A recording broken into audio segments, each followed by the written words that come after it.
Okay, rendang kita pun dah habis masak. Tadi terlupa letak daun kunyit, letak je semua. So, kita akan letak semuanya dan ni bahan-bahannya adalah bunga durian. Bahagian stamen sahaja, saya tak gunakan kulit bunga. Dan campuran rendang yang biasa seperti cili blender, bawang blender, lengkuas. Apa lagi saya letak serai, daun limau purut, dan untuk masam saya guna bukan asam keping tapi daun gelugur. Mana contoh dia? Ni. This one. So dia ada rasa masam kat situ lah. Ni. Piece ni adalah asam gelugur. Pulut puding sedang dikukus. So ini pair lah.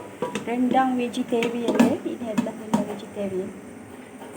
Sebab dia hanya menggunakan bahan-bahan tumbuhan sahaja. Teksturnya saya tak boleh rasa lagi. Dia tak crispy. Lembik macam rendang-rendang seperti umumnya. Kalau yang crispy kita goreng celup tepung. Crispy lah dia.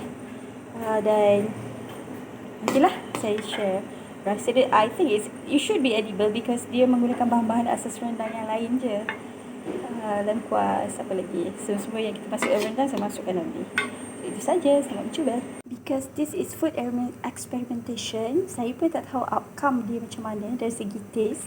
Tapi dari segi rupa paras, dia nampak macam berurat-urat seperti chicken floss.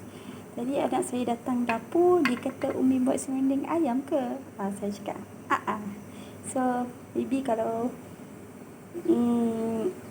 kita tak review, kita tengok macam mana, is it comparable ke tak. This is a vegetarian option for those yang nak makan rendang. This is all, bahan dia semua vegetarian. So, it's a good choice for vegetarian as well.